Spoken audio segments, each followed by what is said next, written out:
সুপ্রিয় শিক্ষার্থীবৃন্দ, আসসালামু আলাইকুম। ধামরাই সরকারি কলেজের দ্বাদশ শ্রেণীর প্রিয় শিক্ষার্থীদেরকে আজকে অনলাইন ক্লাসে স্বাগত জানাচ্ছি। আমি মোসাম্মদ সাইলা সুলতানা, সহযোগী অধ্যাপক, অর্থনীতি বিভাগ, ধামরাই সরকারি কলেজ, ধামরাই, ঢাকা। প্রিয় শিক্ষার্থীরা, আজকে আমি আলোচনা করব ক্ষুদ্র শিল্প ও কুটির শিল্পের মধ্যে পার্থক্য এবং বাংলাদেশের অর্থনীতিতে ক্ষুদ্র ও কুটির শিল্পের গুরুত্ব বা প্রয়োজনীয়তা। প্রথমে আসি ক্ষুদ্র শিল্প এবং কুটির শিল্পের মধ্যে পার্থক্য।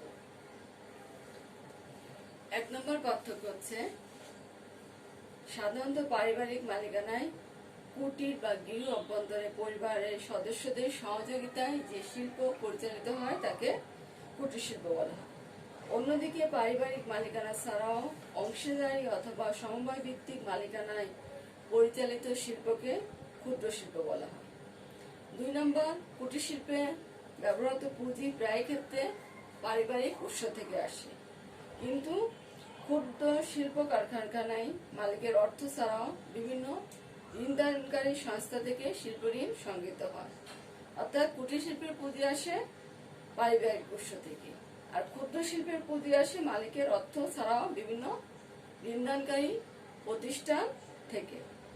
3 নম্বর, কুটির শিল্প সাধারণত কুটির বা গৃহে অবস্থিত হয়। অন্যদিকে ক্ষুদ্র শিল্প ছোট কারখানায় স্থাপিত হয়। 4 নম্বর,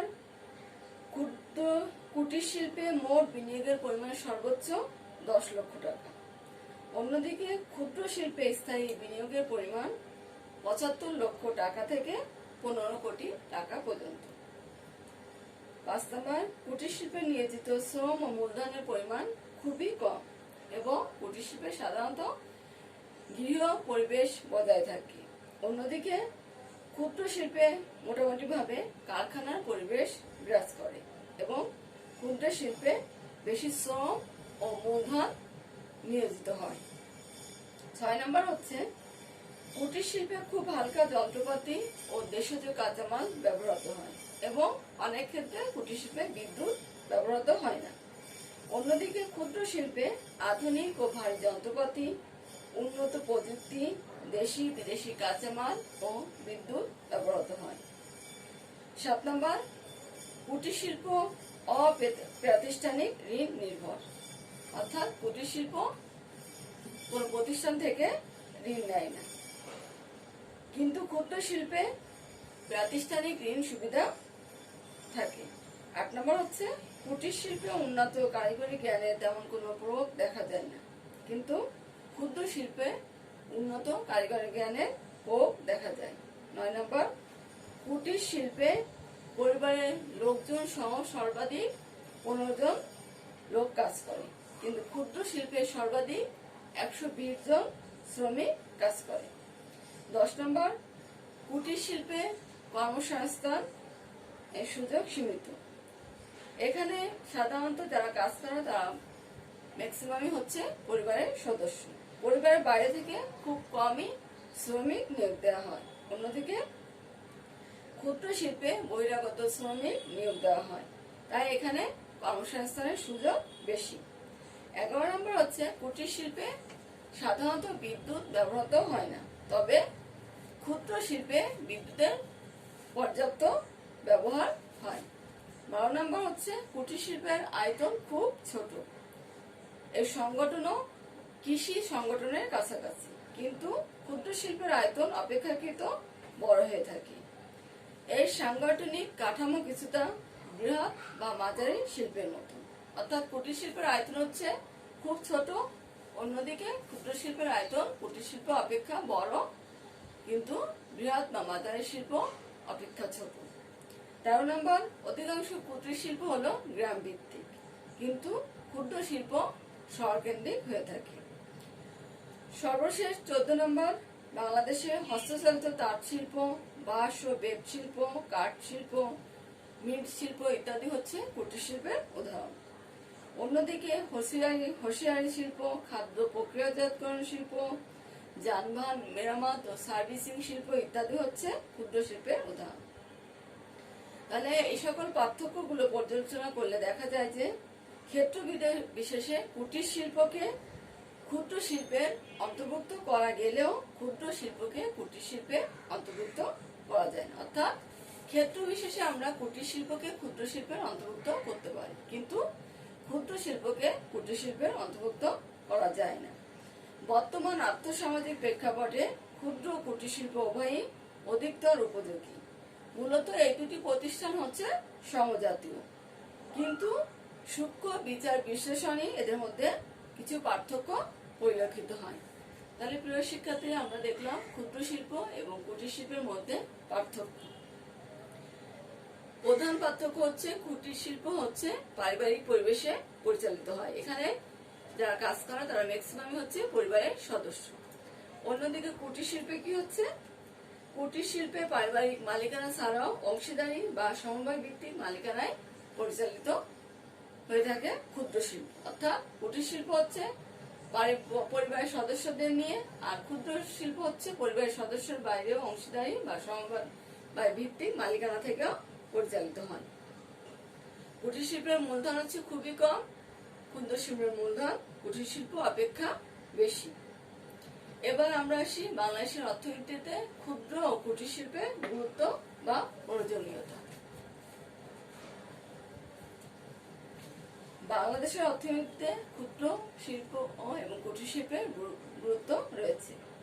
ক্ষুদ্র ও কুটির শিল্পের অগ্রগতি ব্যতীত আমাদের অর্থনৈতিক উন্নয়ন জোরদার করা সম্ভব নয়।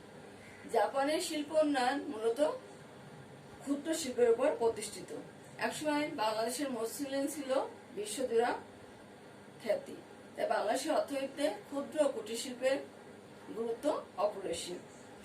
1 নম্বর হচ্ছে সম্পদের সুষ্ঠু ব্যবহার। ক্ষুদ্র ও কুটির শিল্পের প্রসার ঘটিয়ে আমাদের প্রাকৃতিক সম্পদের সুষ্ঠু ব্যবহার নিশ্চিত করা সম্ভব। 2 নম্বর হচ্ছে অতিরিক্ত আয়। ক্ষুদ্র ও কুটির শিল্পের মাধ্যমে এদেশের মানুষের অতিরিক্ত আয় করার সুযোগ লাভ করে। অর্থাৎ ক্ষুদ্র কুটির শিল্পের মাধ্যমে এদেশের মানুষরা অতিরিক্ত আয় করতে পারে। 3 নম্বর হচ্ছে শ্রমিকের সহজপ্রাপ্যতা। ক্ষুদ্র ও কুটির শিল্পে জটিল ও সূক্ষ্ম যন্ত্রপাতি ব্যবহৃত হয় না বলে অদক্ষ শ্রমিক সহজে নিয়োগ করা যায়। 4 নম্বর হচ্ছে পরিবেশের ভারসাম্য। ক্ষুদ্র কুটির শিল্প দ্বারা পরিবেশ দূষিত ও জনস্বাস্থ্য বিপন্ন হয় না বলে পরিবেশের ভারসাম্য রক্ষা পায়। অর্থাৎ ক্ষুদ্র কুটির শিল্পের দ্বারা পরিবেশ তেমন ভাবে দূষিত বা জনস্বাস্থ্য বিপন্ন হয় না বলে এক্ষেত্রে আমাদের পরিবেশের ভারসাম্য রক্ষা পায়। 5 নম্বর বৈদেশিক মুদ্রা অর্জন। কুটির শিল্পে দেশের কৃষ্টি, ঐতিহ্য ও প্রযুক্তি প্রকাশ পায় বলে বিদেশি ক্রেতারা আকৃষ্ট হয়। ফলে কুটির শিল্পজাত পণ্য রপ্তানি করে প্রচুর বৈদেশিক মুদ্রা অর্জন করে। যেমন আমাদের দেশে গ্রামাঞ্চলে যে নকশিকাঁথা তৈরি হয়, সেই নকশিকাঁথা কিন্তু বিদেশে রপ্তানি করা হয় এবং এখান থেকে প্রচুর বৈদেশিক মুদ্রা আমাদের দেশ লাভ করে থাকে। 6 নম্বর হচ্ছে গ্রামীণ অর্থনীতির বিকাশ। ক্ষুদ্র কুটির শিল্পের ব্যাপক প্রসার ঘটিয়ে মানুষের আয় ও জীবনমান বৃদ্ধি করা যায়। এর ফলে স্থবির গ্রামীণ অর্থনীতিতে প্রাণের সঞ্চার হয়। 7 নম্বর হচ্ছে পছন্দসই উৎপাদন। কুটির শিল্পে মানুষের রুচি ও চাহিদা অনুযায়ী দ্রব্য উৎপাদন করা হয় বলে ক্রেতাকে সহজে আকৃষ্ট করা সম্ভব হয়। 8 নম্বর সঞ্চয় ভিত্তি। কুটির শিল্পের কাঁচামাল ও যন্ত্রপাতি দেশীয় উপকরণ দ্বারা মেটানো হয় বলে বৈদেশিক মুদ্রার উপর চাপ কম হয়। এতে দেশের সঞ্চয় বৃদ্ধি পায়।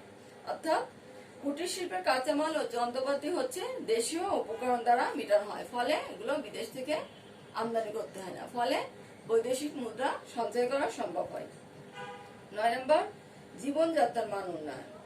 গ্রামাঞ্চলে কুটির শিল্পের প্রসার ঘটলে মানুষের আয় উপার্জন বৃদ্ধি পায়, ফলে মানুষের জীবনযাত্রার মান উন্নয়ন হয় এবং মানুষের মাথাপিছু আয়ও বৃদ্ধি পায়। 10 নম্বর সম্পদের সুষম বন্টন। ক্ষুদ্র কুটির শিল্পের মাধ্যমে সম্পদের সুষম বন্টন নিশ্চিত করে অর্থনৈতিক উন্নয়ন ত্বরান্বিত হয়। অর্থাৎ এক্ষেত্রে ধনী ও গরিবের বৈষম্য দূর করা সম্ভব হয়। 11 কাঁচামালের সদ্ব্যবহার। বাংলাদেশে কুটির শিল্পের উপযোগী প্রচুর কাঁচামাল পাওয়া যায়, ফলে কুটির শিল্পের সম্প্রসারণের মাধ্যমে এই সকল কাঁচামাল কাজে লাগানো যায়। অর্থাৎ কুটির শিল্পের উপযোগী বাংলাদেশে প্রচুর পরিমাণে পাওয়া যায়। এখন বেশি করে কুটির শিল্প প্রসারিত হলে এই কাঁচামালের সঠিক ব্যবহার নিশ্চিত হয়। 12 নম্বর হচ্ছে মহিলাদের কর্মসংস্থান। ক্ষুদ্র কুটির শিল্প উন্নয়ন করতে পারলে গ্রামের পদ্মাশীল মহিলাদের কাজে লাগিয়ে দেশের জাতীয় আয় বৃদ্ধি করা সম্ভব হয়। যেহেতু এদেশে ক্ষুদ্র কুটির শিল্প হচ্ছে মানুষের ঘরে ঘরে, তাই এবং আমাদের দেশে মহিলারা সাধারণত পদ্মাশীল, তাহলে ক্ষুদ্র কুটির শিল্প প্রসার ঘটিয়ে তারা ঘরে বসে আয় উপার্জন করতে পারে। 13 নম্বর হচ্ছে কর্মসংস্থান। ক্ষুদ্র কুটির শিল্পের উন্নতির মাধ্যমে স্বল্প নিযুক্তি, ছদ্মবেশী ও মৌসুমী বেকার লোকদের কর্মসংস্থান সুযোগ সৃষ্টি করে দেশের সমস্যার সমাধান করা যায়। অর্থাৎ আমাদের দেশে অধিকাংশ লোক থাকে কি কৃষির উপর নির্ভরশীল, কিন্তু কৃষিতে সারা বছর কাজ থাকে না। ফলে ক্ষুদ্র কুটির শিল্প উন্নতির মাধ্যমে এ সকল বেকার লোকদের আয়ের পথ সুগম করা যায়। 14 নম্বর হচ্ছে কৃষির উপর জনসংখ্যার চাপ হ্রাস। আমাদের দেশ কৃষি প্রধান হওয়ায় কৃষির উপর জনসংখ্যার চাপ বেশি। ক্ষুদ্র কুটির শিল্প স্থাপনের মাধ্যমে কৃষির উপর থেকে অতিরিক্ত শ্রমশক্তি কুটির শিল্পের উপর ন্যস্ত করা যায়। এতে কৃষির উপর জনসংখ্যার চাপ কমবে। 15 নম্বর হচ্ছে মুদ্রাস্ফীতি রোধ। কুটির শিল্পের মাধ্যমে স্বল্প সময়ে উৎপাদন বৃদ্ধি করা সম্ভব হয় বলে এই শিল্প দ্বারা দেশে মুদ্রাস্ফীতি রোধ করা সম্ভব। 16 নম্বর হচ্ছে কম মূলধন। ক্ষুদ্র কুটির শিল্পে কম মূলধন লাগে বলে সহজে দেশ শিল্পায়নের দিকে এগিয়ে চলে। অর্থাৎ ক্ষুদ্র কুটির শিল্পে মূলধনের পরিমাণ খুবই কম, ফলে দেশ আস্তে আস্তে শিল্পায়নের দিকে এগিয়ে চলে। 17 নম্বর হচ্ছে অলংকার ও আসবাবপত্র। অলংকার, আসবাবপত্র, খেলনা, মাটি, তৈজসপত্র প্রভৃতির জন্য ক্ষুদ্র ও কুটির শিল্প উপযোগী। 18 নম্বর হচ্ছে সহযোগী প্রতিষ্ঠান। বৃহদায়তন শিল্পের পরিত্যক্ত ও অব্যবহৃত দ্রব্যাদি অনেক ক্ষেত্রে ক্ষুদ্র ও কুটির শিল্পের কাঁচামাল হিসেবে ব্যবহৃত হয়। অর্থাৎ বৃহদায়তন শিল্পের অনেক পরিত্যক্ত এবং অব্যবহৃত দ্রব্যাদি ক্ষুদ্র কুটির শিল্পের কাঁচামাল হিসেবে ব্যবহৃত হয়। ফলে ক্ষুদ্র কুটির শিল্প বৃহদায়তন শিল্পের সহযোগী প্রতিষ্ঠান হিসেবে কাজ করে। 19 নম্বর হচ্ছে জাতীয় ঐতিহ্যের বাহক। ক্ষুদ্র কুটির শিল্পের অনেক দ্রব্যাদি জাতীয় ঐতিহ্যের বাহক হিসেবে মানুষের মন কেড়ে নেয়। অর্থাৎ ক্ষুদ্র কুটির শিল্পে উৎপাদিত দ্রব্যাদি আমাদের দেশে ঐতিহ্য বহন করে। 20 নম্বর হচ্ছে দ্রুত অর্থনৈতিক উন্নয়ন। স্বল্প মূলধন ও প্রযুক্তি বিদ্যার দ্বারা আমাদের দেশে ক্ষুদ্র কুটির শিল্প দ্বারা অর্থনৈতিক উন্নয়ন ত্বরান্বিত হয়। 21 নম্বর হচ্ছে আর্থিক বৈষম্য হ্রাস। আমাদের সমাজে ধনী ও গরিবের মধ্যে আয়ের বৈষম্য দূর করার জন্য ক্ষুদ্র কুটির শিল্পের ভূমিকা অত্যন্ত গুরুত্বপূর্ণ। কারণ এই ক্ষুদ্র কুটির শিল্পের দ্রুত উন্নয়নের মাধ্যমে আমাদের দেশের গ্রামাঞ্চলের মানুষের আয় বৃদ্ধি করা সম্ভব, এবং গ্রামের মানুষের আয় বৃদ্ধি পেলে ধনী ও গরিবের মধ্যে যে আয়ের বৈষম্য আছে সেটাও দূর করা সম্ভব। 22 নম্বর হচ্ছে ধ্বংস হওয়ার আশঙ্কা নাই। ক্ষুদ্র কুটির শিল্প মানুষের ঘরে ঘরে অবস্থান করে বিধায় যুদ্ধ বা প্রাকৃতিক দুর্যোগে এই সকল শিল্প ধ্বংস হওয়ার সম্ভাবনা খুবই কম। তাহলে প্রিয় শিক্ষার্থীরা, আজকে আমরা দেখলাম ক্ষুদ্র কুটির শিল্পের মধ্যে পার্থক্য এবং বাংলাদেশের অর্থনীতিতে ক্ষুদ্র কুটির শিল্পের গুরুত্ব।